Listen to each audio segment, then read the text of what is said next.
नमस्कार।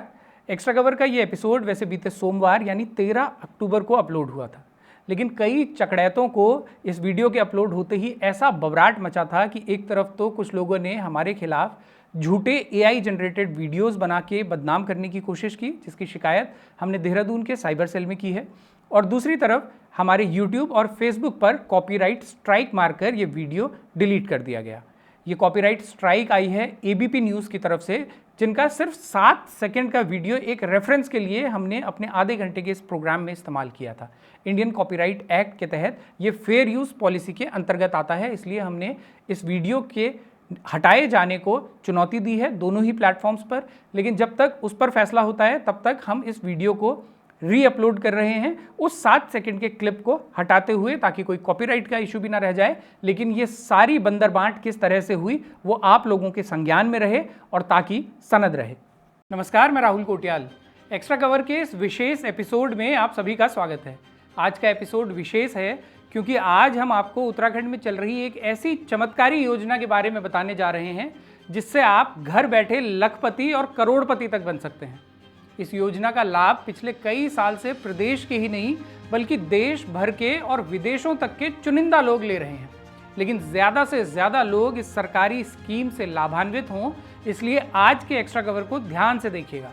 तो चलिए शुरू करते हैं कुबेर के खजाने तक पहुंचाने वाली स्कीम से जुड़ा आज का विशेष कार्यक्रम एक्स्ट्रा कवर।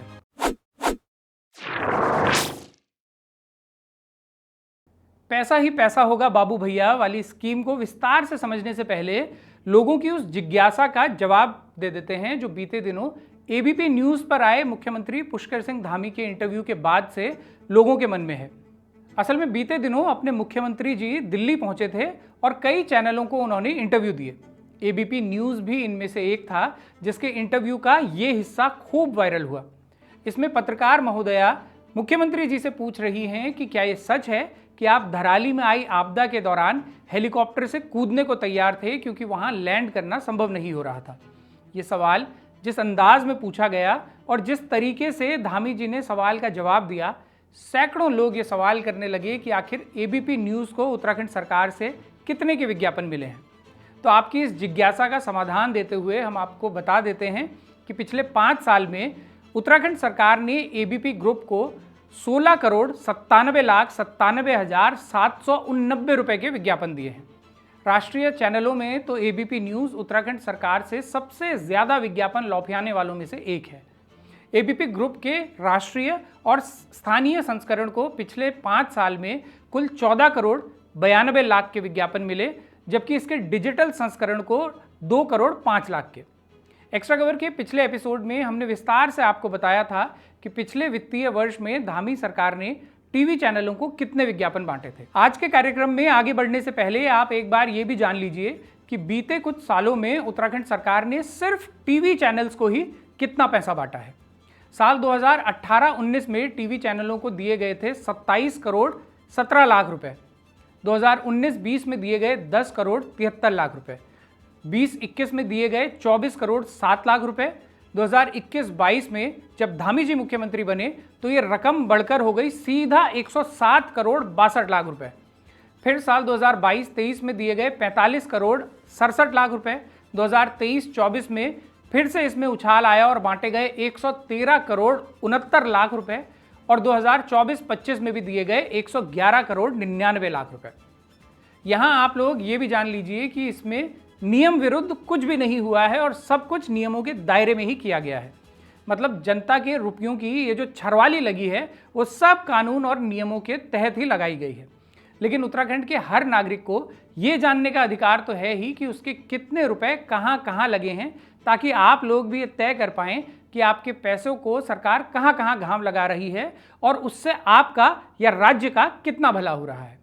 तो आप लोग ये आंकड़े भी देख लीजिए, पिछले 5 साल में उत्तराखंड सरकार ने देश भर के किस किस चैनल को विज्ञापन बांटकर आपका और राज्य का भला किया है। India today, times now, India TV जैसे चर्चित चैनलों से इतर आपके धकमपेल विकास में कोई कमी न रहे और देश का कोई भी कोना आपके विकास की कहानी सुनने से वंचित न रह जाए, इसलिए उत्तराखंड सरकार ने पिछले 5 साल में JKL नाम के चैनल को 3,68,00,000, इंडिया फर्स्ट राजस्थान को 3,62,00,000, अनादि टीवी को 3 करोड़ 55 लाख, सुदर्शन को 3 करोड़ 28 लाख, नेटवर्क 10 को 13 करोड़ 59 लाख, साधना प्लस को 10 करोड़ 58 लाख, साधना प्राइम को 8 करोड़ 13 लाख, टीवी 100 को 9 करोड़ 78 लाख, टाइम टीवी को 9 करोड़ 56 लाख, के न्यूज़ को 7 करोड़ 4 लाख, रफ्तार मीडिया को 6 करोड़ 50 लाख, MKN को 6 करोड़ 43 लाख, A1 को 4 करोड़ 55 लाख,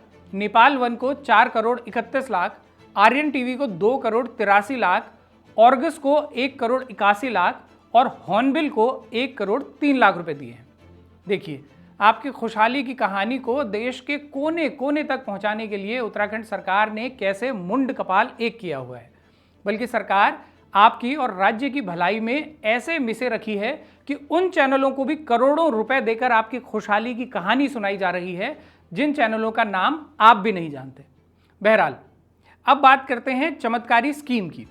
ये जो सैकड़ों करोड़ रुपए टीवी चैनलों को बांटे गए हैं, इसमें आपकी भी हिस्सेदारी बन सकती है। टीवी चैनल खोलना तो बहुत बड़ा सौदा है और इसके लिए बहुत ज़्यादा संसाधन चाहिए, लेकिन आप ये ज़रूर कर सकते हैं कि देश के किसी भी कोने में चल रहे किसी टीवी चैनल से ठेका ले लीजिए। उदाहरण के लिए केरल से किसी चैनल से ठेका ले लीजिए और उसके लिए 3 बुलेटिन रोज़ के बनाकर उनका प्रसारण अपने सभी जिलों में करवाने की व्यवस्था कर लीजिए। बुलेटिन बनाने के लिए आप किसी स्टूडियो को किराए पर भी ले सकते हैं, जैसा कि देहरादून में इन दिनों आमतौर पर मिल ही जाते हैं। इसके बाद एक बार गौर से देख लीजिएगा कि दिन में कितनी कितनी देर के बुलेटिन बनाने से आप वो नियम और शर्तें पूरी कर लेंगे कि टीवी विज्ञापन लौफियाने की पात्रता पूरी हो जाए। ये पात्रता बनते ही आपके लिए भी अंगुला घ्योमा और मुंड कड़ैमा वाली स्थिति बनकर तैयार हो जाएगी, जैसी उड़ीसा से लेकर राजस्थान और मध्य प्रदेश से लेकर नागालैंड तक के उन चैनलों के लिए बनी है जिनका नाम आपने थोड़ी देर पहले सुना है कि कैसे उन्हें करोड़ों के विज्ञापन मिल रहे हैं। इनमें से कई चैनल इसी तरह से ठेका व्यवस्था पर चल रहे हैं और उत्तराखंड सरकार से विज्ञापन पा रहे हैं। दुखद है कि छप्पर फाड़ स्कीम का लाभ लेने वालों में उत्तराखंड के बेहद चुनिंदा लोग ही हैं और यहाँ भी चकड़ैत ही फलिंडा लौफिया के ले जा रहे हैं। इसलिए उत्तराखंड के लोगों को भी इस दिशा में हाथ आजमाना चाहिए। लेकिन अगर आपको टीवी चैनलों वाला ये स्वर्णिम स्वरोजगार योजना ज़्यादा कठिन लग रही है तो घबराइए नहीं। अभी ऐसी बहुत सी योजनाएं और हैं जो कम मेहनत, कम जुगाड़, कम तिकड़म, कम चकड़ैती और कम संसाधनों में शुरू की जा सकती हैं। इनमें भी लाखों करोड़ों की कमाई है और कई लोग ये कमाई कर भी रहे हैं। मसलन सरकार के लिए रील बनाने का काम, ये सबसे चोखा काम है। अगर ये काम आपके हाथ लग गया तब तो क्या बुन तब वाली स्थिति है। उत्तराखंड में इन्फ्लुएंसर्स भी बहुत हैं और क्रिएटिव युवाओं की भी कोई कमी नहीं है। एक से एक कमाल की रील यहाँ के युवा बना रहे हैं। तो यही काम अगर सरकार के लिए आप करने लगें तो जानते हैं कि एक एक रील का कितना पैसा बनता है। आधे मिनट से लेकर 2 मिनट तक की रील का औसतन 4 से 5 लाख रुपए। साल 2023-24 में धामी सरकार ने 6 करोड़ 64 लाख रुपए से ज़्यादा की तो सिर्फ ऐसी रील्स ही बनवाई हैं। धामी जी के पेज पर जिस तरह की रील आप देखते हैं, कभी सीएम हेल्पलाइन की तो कभी किसी योजना की, उससे बेहतर रील आप में से कई युवा आज भी बना रहे हैं। तो यहाँ भी आपके लिए स्वर्णिम अवसर है कि 4-5 लाख की 2-3 रील भी अगर आपको बनाने का मौका मिल गया तो मात्र 3 रील बनाकर ही आप 12 से 15 लाख कमा सकते हैं। इतना तो अच्छे खासे अधिकारियों का साल भर का वेतन भी नहीं होता। तो है ना कमाल की योजना। अगली बार धामी जी आपके क्षेत्र में आएँ या आपके विधायक जी आपको मिलें तो उनसे यही मांग कीजिएगा कि जिस दर से रील बनवाई जा रही हैं उसी दर से ये काम वहाँ के स्थानीय युवाओं को दे दिया जाए। रील बनाने में जब करोड़ों रुपए लग ही रहे हैं तो कम से कम उसका लाभ उत्तराखंड के स्थानीय युवाओं को तो मिले। ऐसे भी देखिए कि सैकड़ों करोड़ लगा देने के बाद भी उत्तराखंड सरकार का कोई ऐसा विज्ञापन हमने आज तक नहीं देखा जैसा मध्य प्रदेश सरकार का था, एमपी गजब है, या फिर जैसा गुजरात सरकार का था कि कच्छ नहीं देखा तो कुछ नहीं देखा। उत्तराखंड सरकार के विज्ञापन इतने औसत हैं कि फिल्म मेकिंग के प्रशिक्षण कर रहे युवा भी उससे बेहतर काम कर सकते हैं। बल्कि बिना किसी प्रशिक्षण के भी उत्तराखंड के कई क्रिएटर्स कमाल की फिल्में और शॉर्ट फिल्म्स बना रहे हैं। फिर जब सरकार ऐसे विज्ञापनों के लिए करोड़ों रुपए लगा रही है तो बेहतर है कि स्थानीय युवाओं के लिए रील मेकिंग को ही एक स्वरोजगार बना दिया जाए और जितना पैसा सरकार दिल्ली और लखनऊ की कंपनियों को ये रील बनाने के नाम पर देती है उतने में वही रील स्थानीय युवाओं से बनवा ली जाए। वैसे उत्तराखंड में चल रही बम्पर कमाई के मौके यहीं ख़त्म नहीं होते। हमारा प्रदेश भले ही छोटा हो, इसके संसाधन भले ही सीमित हों, प्रदेश पर कर्जा भले ही बड़ा हो, लेकिन हमारे मुख्यमंत्री जी का दिल उससे भी बड़ा है। इसलिए यहाँ ऐसे कई मौके और हैं जिनके जरिए लाखों करोड़ों रुपए कमाए जा सकते हैं और कमाने वाले कमा भी रहे हैं। तो ऐसा ही एक और तरीका है कि आप प्रिंटिंग का काम शुरू करें और सरकारी दस्तावेजों की प्रिंटिंग के मौके लौफियाने की फिराक में रहें। फिर ऐसी ऐसी चीज़ आप प्रिंट करके कमाई कर सकते हैं कि वो सामग्री भले ही किसी के काम आए या ना आए, लेकिन आपकी लाखों करोड़ों की कमाई सुनिश्चित कर देगी। उदाहरण के लिए, नई योजनाएं, नई पहल, निर्णायक फैसलों से बदलती प्रदेश की तस्वीर। इस नाम की विकास पुस्तिका हमारी सरकार ने जब छपवाई तो उसका बिल बना 8 करोड़ 38 लाख रुपए। ऐसे ही राज्य स्थापना दिवस पर पुस्तिका छपी तो उसका बिल बना 5 करोड़ 33 लाख रुपए। सशक्त नेतृत्व समृद्ध उत्तराखंड नाम की पुस्तिका छपी तो बिल बना 5 करोड़ 48 लाख रुपए। और ये तो सिर्फ एक एक मौके पर छपने वाली सामग्री है। इनके अलावा साल भर में कैलेंडर से लेकर डायरी तक और कॉफी टेबल बुक से लेकर पैम्फलेट तक इतना कुछ सरकार छपवाती है कि आप भी करोड़ों रुपए कमा सकते हैं। और अगर आपकी किस्मत श्रीमंत एलाइट प्रिंटिंग प्रेस जितनी अच्छी हुई तो फिर आपको एक ही साल में 24 करोड़ 80 लाख रुपए तक का काम मिल सकता है। इस एक ही प्रिंटिंग प्रेस ने सरकार के लिए पिछले साल 24 करोड़ से ज्यादा की सामग्री छापी। उससे पहले के साल यानी 2023-24 में 16 करोड़ 66 लाख की सामग्री छापी और उससे पहले साल 8 करोड़ 70 लाख की। यानी हर साल सरकार ने लगभग 2 गुना सामग्री छपवाने का काम इस एक प्रिंटिंग प्रेस को दिया। ध्यान दीजिए, यह आंकड़ा सिर्फ एक प्रिंटिंग प्रेस का है। ऐसी ही अन्य प्रिंटिंग प्रेस भी हैं जो भले ही इतनी खुशनसीब नहीं, लेकिन लाखों करोड़ों का काम कर रही हैं। तो ये भी एक बढ़िया जरिया आपके लिए हो सकता है। और फिर 8 करोड़ में सशक्त नेतृत्व समृद्ध उत्तराखंड जैसी पुस्तिका छापना तो आप सभी के लिए और इस राज्य के लिए बेहद ज़रूरी है ही। इसलिए ये काम हर साल करना ज़रूरी भी है। तो सरकारी स्कीम का एक लाभ आप यहाँ से भी अपने लिए तलाश सकते हैं। लेकिन प्रिंटिंग के लिए भी प्रेस की ज़रूरत होती है, तो आपको एक और बढ़िया तरीका बताते हैं। इसके लिए आपको थोड़ा सा टेक सेवी होना पड़ेगा, लेकिन अगर आप हैं तो आपकी पौ बहार हो सकती है। ये काम है सरकार के लिए SMS और WhatsApp मैसेजेस भेजने का। इसमें भी कम पैसा नहीं है। साल 2024-25 में ही सरकार ने कुल 6 करोड़ 15 लाख 90,717 रुपए के मैसेजेस भेजे हैं। पिछले साल इगास बगवाल पर आपके WhatsApp पर धामी जी का जो बधाई संदेश आया था, उस एक संदेश की कीमत 37,31,467 रुपए थी। बताइए, है दुनिया में कोई और इतना दिलदार जो बगवाल पर इतना कीमती तोहफा आपको देता हो? ऐसे ही राज्य स्थापना दिवस का बधाई संदेश जो WhatsApp पर आया, उसकी कीमत थी 37,47,000 रुपए। और ऐसे ही हरेला से लेकर योग दिवस तक एक एक WhatsApp संदेश 37 से 38 लाख का है। और SMS के माध्यम से जो बधाई आप तक पहुंचती है, वो एक एक बधाई 16 से 17 लाख की होती है। जैसे पिछली दिवाली मुख्यमंत्री साहब की जो बधाई SMS के जरिए आप तक पहुंची थी, उसकी कीमत थी 17,28,443 रुपए। अब फिर से दिवाली आने वाली है, तो इस बार जब CM साहब की बधाई संदेश आपके मोबाइल पर SMS या WhatsApp के जरिए पहुंचे, तो उसे डिलीट करते हुए फुंड चुलियाने से पहले 100 बार सोचिएगा, क्योंकि उसकी कीमत 50 लाख से ऊपर होती है। अब धामी जी से जलने वाले इस बात पे भी जलेंगे ही, लेकिन जलनखोरों की छोड़िए। हमें गर्व होना चाहिए कि हमारे मुख्यमंत्री जी हर होली दिवाली प्रदेश के लोगों को इतना महंगा गिफ्ट देते हैं। और प्रदेश के युवाओं को कोशिश करनी चाहिए कि ये SMS और WhatsApp का काम वो भी सीखें और सरकार से इसका ठेका लें, क्योंकि इसमें बहुत अच्छी कमाई है।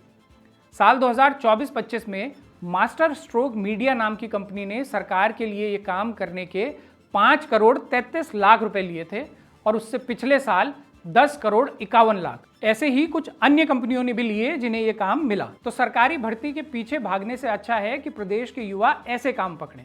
सरकारी भर्ती तो कई साल में निकलती है और उनमें भी कभी पेपर बिकने का तो कभी पेपर लीक हो जाने का डर लगा रहता है। लेकिन होली, दिवाली, बगवाल, हरेला हर साल आने हैं और इसमें बधाई भी हर बार दी ही जानी है। तो बधाई देने का काम भी रोजगार का स्वर्णिम अवसर बन सकता है। ताड़ी मार के लौंफिया लीजिए। और अगर आपको ये काम भी मुश्किल लगता है तो सबसे सरल, मुफीद और चोखा स्वरोजगार है कि आप भी अपना एक अखबार शुरू कर दीजिए। वैसे तो ये सही बात है कि आज के समय में अखबार निकालना एक घाटे का सौदा बनता जा रहा है, लेकिन उत्तराखंड इसका अपवाद है। यहाँ से निकलने वाले अखबारों की संख्या, उनका तरीका, मोडस ऑपरेंडी और उनकी कमाई के बारे में विस्तार से आप समझेंगे, तभी आप स्वरोजगार की इस स्वर्णिम स्कीम को समझ सकेंगे। वैसे तो कहा गया है कि खींचो न कमानों को न तलवार निकालो, जब तोप मुकाबिल हो तो अखबार निकालो। लेकिन उत्तराखंड में अखबार निकालने वालों ने अकबर इलाहाबादी साहब से ही पूछ लिया है कि कक्चिरे तोप मुकाबिल। इसीलिए उन्होंने अपना ही शेर गढ़ लिया है कि पूछो न सवालों को न घोटाले निकालो, जब बंट रहे हो विज्ञापन तो तुम भी लौफिया लो। इस मूल मंत्र का पालन करते हुए उत्तराखंड इतना आगे जा पहुंचा है कि हमारी जनसंख्या भले ही बहुत कम हो, लेकिन अखबारों की संख्या के मामले में हम देश के सबसे अग्रणी राज्यों में शामिल हैं।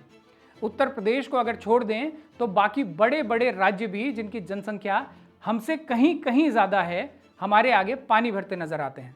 हमारे यहाँ सुबह निकलने वाले अखबार अलग हैं, शाम वाले अलग, वीकली, मंथली, हर प्रकार के अखबार और पत्रिकाएं इतनी संख्या में हैं कि इतने तो कुल पाठक नहीं जितने यहाँ संपादक हैं। दर्जनों तो यहाँ सांध्य दैनिक ही हैं जिन्हें पिछले वित्तीय वर्ष में ही 1,43,00,000 के विज्ञापन मिले हैं। कुछ को हजारों में तो कुछ को लाखों में और कुछ को तो 10-10 लाख से भी ऊपर। जैसे पिछले ही साल न्यूज़वेट को मिले 13,73,000, मंगल भूमि को 12,41,000, खबरें लाए हैं को 13,97,000, क्राइम स्टोरी को 15,99,000, क्राइम अफेयर्स को 14 लाख, वसुंधरा दीप को 12 लाख और ऐसे ही एक अंतहीन सूची है। सूचना विभाग के दस्तावेजों के अनुसार उत्तराखंड के अखबारों और पत्रिकाओं को कई अलग अलग श्रेणियों में बांटा गया है, जैसे दैनिक, सांध्य दैनिक, डीएवीपी दर से विज्ञापन पाने वाले, विभागीय दर से विज्ञापन पाने वाले, सूचीबद्ध, गैर सूचीबद्ध आदि आदि। पिछले वित्तीय वर्ष में उत्तराखंड सरकार ने ऐसे कुल 1830 अखबारों और पत्रिकाओं को कुल 40,77,00,000 का भुगतान किया है। इन 1830 में से 199 प्रदेश के बाहर के हैं और बाकी सभी प्रदेश के। प्रदेश के अखबारों पर विस्तार से बात करेंगे, लेकिन उससे पहले एक नज़र प्रदेश के बाहर वाले उन अखबारों पर डाल लेते हैं जिन्हें 10-10 लाख से ज़्यादा का भुगतान हुआ है।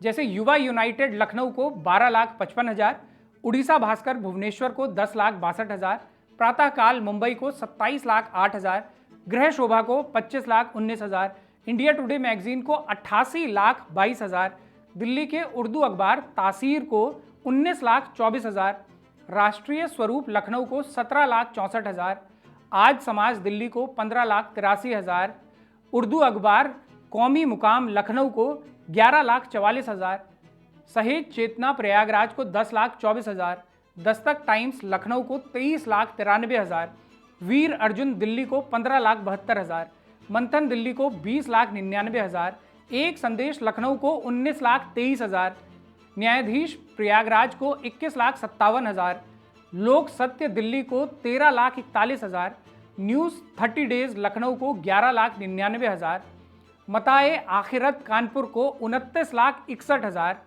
आज़ाद नुमाइंदा दिल्ली को 10,12,000, जन लोक चिंतन दिल्ली को 30,64,000, अमर भारती दिल्ली को 41,73,000, दिव्य आवाज़ लखनऊ को 12,59,000। इस सूची में कई स्मारिकाएं भी हैं जिन्हें 10, 20, 30 लाख रुपए देकर राज्य सरकार ने हम सबका भला किया है। बल्कि हम सबकी उन्नति के लिए प्रदेश सरकार ने द इकोनॉमिस्ट और टाइम मैगजीन जैसे इंटरनेशनल पब्लिकेशंस को भी विज्ञापन दिए हैं। पिछले ही साल सिर्फ द इकोनॉमिस्ट को ही हमारी सरकार ने 34,65,000 का भुगतान किया है और ऐसा ही आंकड़ा लगभग हर साल का है। राष्ट्रीय अखबारों की बात करें तो दैनिक जागरण को पिछले 4 साल में 6 करोड़ से ज़्यादा का भुगतान हुआ, अमर उजाला को 4.5 करोड़, हिंदुस्तान और इंडिया टुडे को 4 करोड़ से ऊपर और पांचजन्य को 2 करोड़। उत्तराखंड के स्थानीय अखबार और पत्रिकाएं भी ज़्यादा पीछे नहीं हैं, बल्कि संयुक्त रूप से देखा जाए तो उन्हें ज़्यादा ही भुगतान हुआ है। इनमें सबसे अव्वल हैं संडे पोस्ट, जिसे 4 साल में 1.25 करोड़ से ज़्यादा विज्ञापन मिले, न्यूज़ वायरस और दैनिक हॉक को 70 लाख से ज़्यादा, गढ़वाल पोस्ट को 57 लाख और क्राइम स्टोरी को 55 लाख।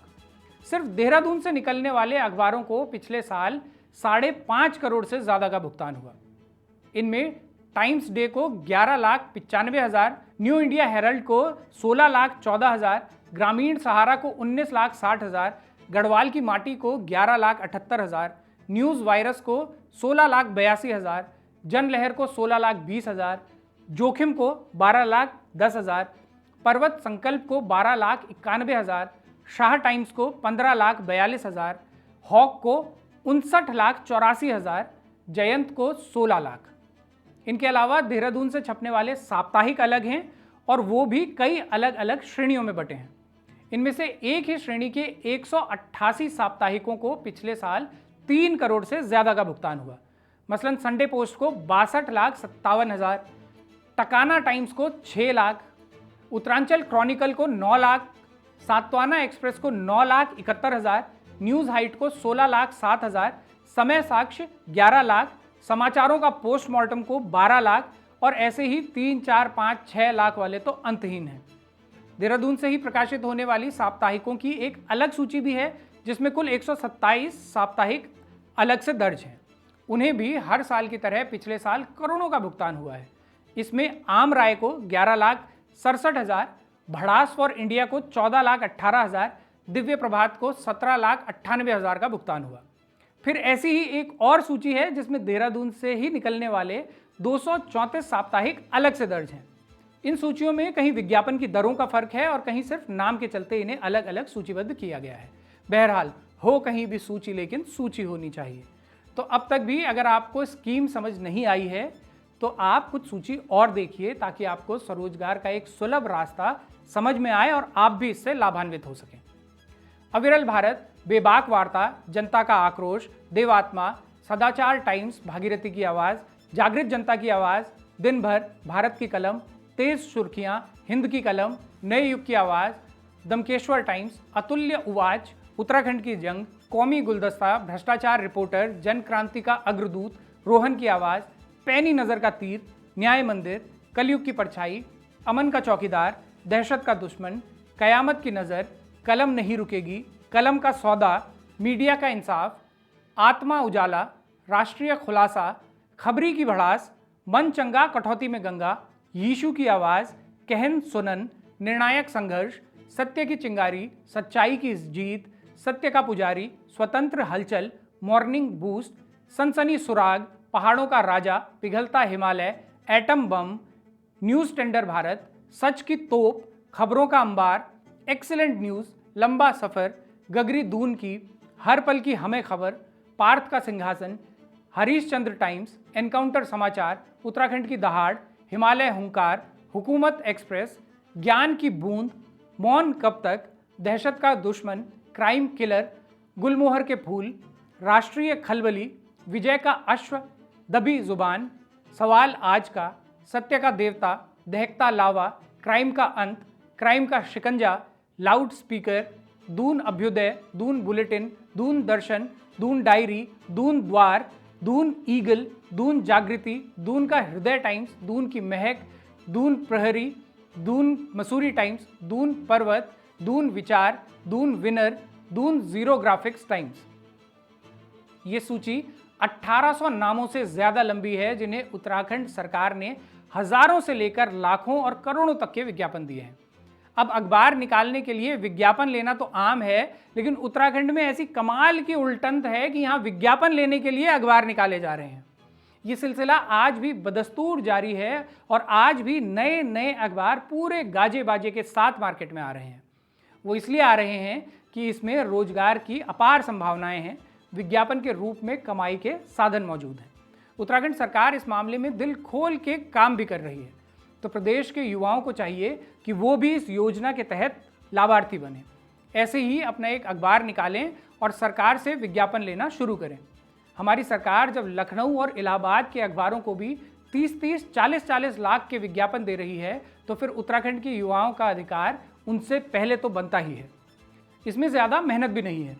सरकार के सूचना विभाग से जो प्रेस विज्ञप्ति आती है उसमें थोड़ा महिमा मंडन का छौंका और मिलाकर छाप देना है और लेख तैयार। वैसे नियम तो कहते हैं कि अखबारों की एक मानक पाठक संख्या होना अनिवार्य है, लेकिन हकीकत में इसे जांचता ही कौन है। जो नाम हमने बाँचे हैं उनमें से अधिकांश अखबार आपको खुजिया कर भी कहीं दिख जाएं तो कहिएगा। बल्कि यहाँ एक खेल और होता है। कई लोग ऐसे भी हैं जिन्होंने अपने परिवार के हर सदस्य के नाम पर एक अखबार खोला हुआ है और इस तरह से वो विज्ञापन को दुहत्ती सपोर्ट रहे हैं। उत्तराखंड के हर युवा को सरकार की इस दरियादिली से लाभान्वित होना ही चाहिए और सरकार की तारीफों के पुल बांधते हुए समंदर लांघ दिए जाएं, ऐसे एक एक अखबार सबको निकालने चाहिए। स्वरोजगार की इस स्वर्णिम स्कीम के बाद भी अगर कुछ लोग अब भी अलगसी बने हुए हैं तो एक स्कीम अभी और बाकी है। इसमें अखबार से भी कम मेहनत है और खर्चा भी उससे कम है। आप लोग अपने अपने नाम से एक पोर्टल यानी वेबसाइट शुरू कर सकते हैं। उत्तराखंड सरकार वहाँ भी दिल खोल कर पैसा बांटती है। पिछले 5 साल के ये आंकड़े देखिए। साल 2020-21 में सरकार ने डिजिटल वेबसाइट्स को 7 करोड़ 15 लाख रुपए बांटे। 21-22 में तो 22 करोड़ 32 लाख, फिर 22-23 में 5 करोड़ 42 लाख, 23-24 में 24 करोड़ 91 लाख और 24-25 में 9 करोड़ 18 लाख। पिछले ही साल सरकार ने 697 वेबसाइट्स को विज्ञापन बांटे हैं। इनमें से अधिकतर वेबसाइट्स ऐसी हैं जिनमें सिर्फ सरकारी प्रेस विज्ञप्तियां छपी रहती हैं और बॉट्स के जरिए फर्जी क्लिक्स करवाए जाते हैं ताकि वेबसाइट का ट्रैफिक ज़्यादा नजर आए और उसके एवज में ज़्यादा विज्ञापन घूल लिए जाएं। तो ऐसा कमाल का राज्य और कहाँ है जहाँ सरकार इतनी मेहरबान हो।